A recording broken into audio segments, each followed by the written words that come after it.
I've been a trucker for close to 15 years now. This happened back in 2017. I was doing an overnight haul through the Mojave Desert in California, headed to a destination in Arizona. I think I was delivering appliances. I don't really remember. What I do remember is the pitch-black darkness in every direction. My headlights were dim, had been for a while. I kept putting off fixing them, and usually it didn't matter much. But out in the desert, with no other cars around, it was obvious. The beam barely lit the road ahead. I had to squint every few minutes just to make out the lines. Honestly, that could have been a horror story all by itself. I debated pulling over and waiting for sunrise, but I couldn't afford to waste the time. I desperately needed the money, so I kept going, telling myself that the road was mostly straight. I'd be fine. It was about an hour before sunrise when I saw something up ahead, fast. I tensed. Out here, an animal in the road could total a rig. I hit the brakes hard. The tires screamed against the asphalt as I came to a stop, just a foot away from what I thought was some kind of obstacle. Turned out, it was a car, hazards blinking, dead center on the double yellow. That was weird enough. But what really stopped me in my tracks was the passenger door.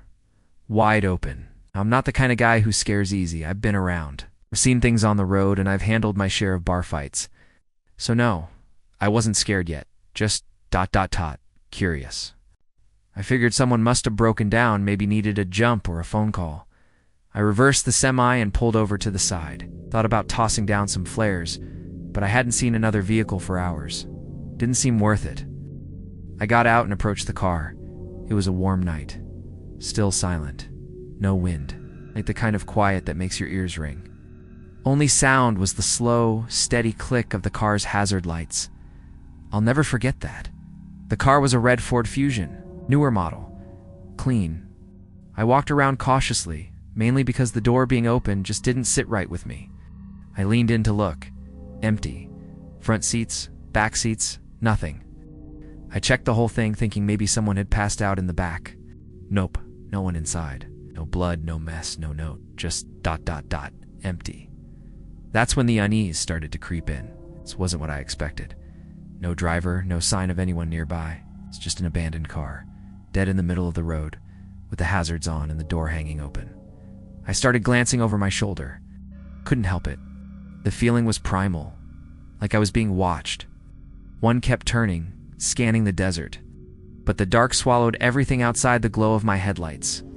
Still, I waited a few minutes, hoping maybe someone would come running out of the brush, or over a hill. Nothing.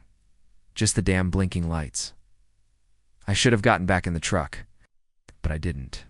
Instead, I looked inside the car again. Everything looked normal. No sign of a struggle.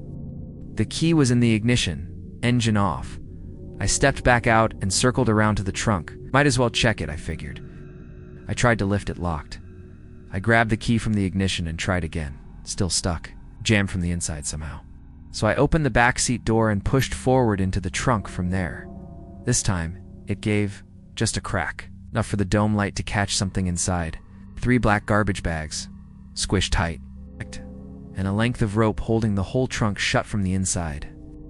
I remember glancing over my shoulder one more time before reaching for the bags. The coast was clear. I was maybe 5 inches from touching one when the loudest gunshot I've ever heard rang out into the night. My head slammed against the roof of the car in shock. I didn't think, just reacted. I dropped the keys on the front seat and bolted out of the car. As I scrambled into my semi, I heard someone yelling in the distance. A grungy voice. Hoarse, angry shouting. Hey, over and over again. Fast. Getting closer. My hands fumbled as I turned the key, heart pounding. I cursed loudly as the engine stalled. Then I saw him, just behind the red Fusion, right at the trunk. A short, husky guy with red hair, standing dead still. He was wearing overalls and shin-high boots. In his left hand, a small, dented shovel. In his right, a worn-looking hunting rifle. We locked eyes for a second as my truck started to move. He didn't look crazy, not unhinged, not wild-eyed. He looked worried. Nervous. As I passed, he dropped the shovel and started waving his hands, yelling, "Wait." Like he was trying to explain something. Like I was the one being unreasonable. I wasn't sticking around. I hit the gas. Hard. The truck roared forward, faster than I'd ever pushed it before. I drove for a solid 5 minutes, white-knuckling the wheel, eyes darting to every shadow, thinking maybe I'd just imagined the whole thing. Maybe it was some bizarre misunderstanding. Then I saw them, headlights, coming up fast. The kind of speed that says desperate or angry. And that's when the fear really hit me. I've never felt anything like it, not even close. I grabbed my phone and called the police, trying to explain what had just happened. Meanwhile, the car behind me started honking, a long, aggressive horn blast that kept going and going. I didn't know what to do. I just kept driving, praying he wouldn't try to ram me. 15 minutes later, he suddenly swerved in front of me and slammed his brakes. I had to slam mine too. Nearly jackknifed the rig. I was seconds from plowing into him when finally, flashing red and blue lights appeared ahead. The guy must have seen them too, because he swerved off-road and vanished into the desert like a ghost. I pulled over, waited, hands shaking. When the officer showed up, I spilled everything. The guy with the gun, the bags, the rifle, the shovel, the chase, the shot. He barely blinked, didn't even go after the guy. Said he needed a proper report first. I told him twice that the guy couldn't be far, that if he hurried, he might still catch him. But the officer just nodded and said they'd do a thorough search once backup arrived. Then he sent me on my way. Said they'd call me with any updates. They never did. None of my buddies have a story even close to this one. I've told it more times than I can count, and the reactions are always the same. Stunned silence. I know what most people are probably thinking. That guy was burying bodies. But if that's true, why such a small shovel? The bags didn't look big enough to hold a person, at least not a whole one. Some of my friends think dismemberment was involved. For my own sanity, I tried to believe something else. That he was burying diseased animals, maybe. A rabid dog, snakes, something grim but not ... human. I'll never know. What I do know is that ever since that night, I've never felt comfortable driving through the desert after dark. I'm sure you've seen the modern trucking videos online, the TikToks and YouTube shorts, guys giving delivery tips, showing off sleeper setups, tracking hauls across the country. Maybe you haven't. But I'm on the younger side in this business, and every time I open my phone, that stuff's all over it. It's weird. I used to be on a very different path. Dropped out of a pretty prestigious university for reasons I won't get into. People always tell me I could have been more than a trucker. Honestly, it's not a bad gig. I've been making deliveries for a couple years now, and the hardest part isn't the driving, it's the isolation. You can truly understand how it affects you until you've been alone in the dark, surrounded by nothing but open road, ... and the desert. My only advice? Make peace with whatever demons might be lurking in your subconscious, because they all eat at your brain in the lonely hours. That's what happened to me. This was only 3 months after getting hired by my first trucking company. I was as green as you could get. I was running a delivery from southern New Jersey to Lafayette, Indiana, about a 12-hour haul. It's not terrible except for one small detail. I had just wrapped up an 8-hour trip before this one. I didn't want to waste time. I wanted to impress the company. So I made the decision to power through the night. If I timed it right, I'd reach Lafayette just before 3 a.m. At first, everything was smooth. Barely another car on the road. I was able to open the semi up a bit and make some real progress. About halfway in, somewhere in Ohio, I reached for a Red Bull. Came up empty. Of course. I'd forgotten to restock after the last delivery. I slapped the dashboard and groaned. The last thing I wanted to do was stop. Maybe this is just me, but I always get way more tired when my vehicle is still, even if it's only for a few seconds. If I stopped, I knew I'd crash harder, but falling asleep behind the wheel wasn't an option either. So, reluctantly, I pulled off the highway at the first place I saw. It wasn't a real service stop. I realized too late that I had pulled into what looked like an abandoned gas station with a repurposed convenience store next to it. Or maybe a half-renovated one, hard to tell. It looked sketchy, so I decided to check it out quick, and then hit the next stop if I had to. I parked the semi and headed to the store. In my head, I had 2 expectations. Either the door would be locked, or the place would be open. What I didn't expect was for the door to swing open into total darkness. I stepped inside, cautiously, no lights. Just a faint smell of mildew and dust. I looked around, hoping to maybe find a drink or snack left behind. Even expired would have been fine at this point. Just as I was about to turn around, my eyes adjusted. There was a glow, faint greenish. Coming from the back corner of the room, curiosity got the better of me. I crept over and saw a back room. The glow was coming from inside. I pushed the door open. There it was, a fridge, plugged in, humming quietly against the wall. That alone felt strange. Hey, why was anything in here powered? Still, I was relieved. I rushed over, opened it up, only to find ... nothing. Not just empty, gutted. The shelves were gone, no food, no drinks, just an empty shell. I stared at it for a moment, confused. Then, as I was closing the fridge door, I heard something. A distinct clatter from the main room, like something fell. Metal on tile. I froze. 10 seconds passed. Nothing. Had I imagined it? Slowly, I stepped back into the front of the store. Looked around. Nothing had moved. No signs of anyone. It was completely still. I wanted to keep investigating. Part of me always does, but I didn't have time for this. Not tonight, not in the middle of nowhere, with no backup. So I left. I basically jogged to the next shop up the road. It was lit up and open, thank God. Bought a drink, didn't make small talk, and walked back to my truck. But something still felt ... wrong. The kind of wrong you can't quite name. I looked back at the abandoned store and froze. The door was open. Wide open. I was 100% sure I had closed it behind me, not pulled to, closed. It wasn't my job to figure this out. So I climbed into the truck, started the engine, and merged back onto the highway. The caffeine kicked in pretty quick, and my mind finally shook off the fog. That's when I started to really think about what had just happened. It didn't make sense. Why was there a powered fridge in a completely dark store? No shelves, nothing stocked. Just humming in the corner like it had a purpose. What made that clatter? Who opened the door? None of my theories stuck. Squatters. Maybe, but then why not take the drink I didn't find? I power a fridge and gut it. I tried to forget it, kept driving. But every once in a while, especially on long, lonely drives in the dead of night, I'll think back to that stop and wonder what would have happened if I'd opened the fridge just a little earlier. It started with the curtain. I was driving through the pitch-dark Montana highway, about 45 minutes out from my drop. No other cars in sight. I was doing maybe 5 over the speed limit, exhausted, eyes heavy, but determined to push through. Then I noticed the movement. The curtain behind me, the one separating the cab from the sleeping quarters, was shifting. Billowing like a soft breeze was blowing through it. Only I didn't have the air on. I sat up straighter, heart rate climbing. Was it just the road vibration? A draft. Then the curtain shifted again. More deliberate.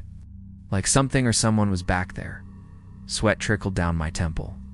I didn't have any weapons. Just a dull pocket knife buried somewhere in the glove box. Quietly, I picked up my phone and punched in directions to the nearest police station. The next 20 minutes were some of the most tense in my entire life. I kept imagining fingers reaching through the curtain, or a face leaning out.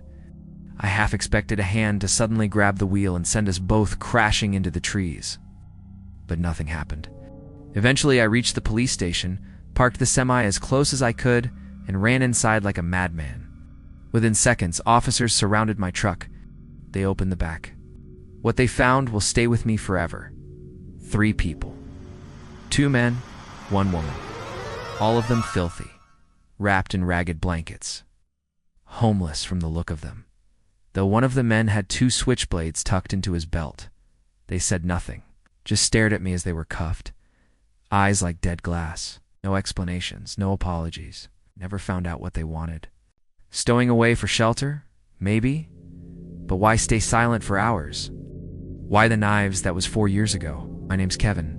I've been a trucker for over 15 years, working for half a dozen companies. Job's pretty routine at this point. Load up, verify, deliver. Simple, right? But here's what most people don't get, especially the young hotshots who think this job solves freedom and easy pay. You're alone a lot. And the more experienced you are, the more you're expected to grind. Drive longer, sleep less. Time is money. And every delay puts your livelihood at risk. Back when I worked for a warehouse based in North Dakota, I took pride in being the guy who never said no to a shift, especially during the busy season. Flat roads meant fewer excuses. That particular Tuesday in May was cold, dry, and brutally overbooked. I had 3 loads to move across the border into Montana. I mapped it out, planning to do the whole route without sleep. I figured I could just make it if I left mid-afternoon. I hit the road hard, riding the line between determination and stupidity. As midnight rolled past, I started losing focus.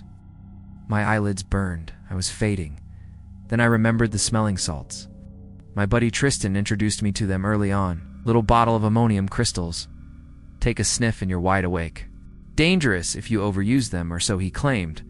But on the road, they're gold. I reached for one, cracked it open, and inhaled deep. The jolt hit me like a taser. My eyes watered. I sat up straighter, gripping the wheel like it owed me money.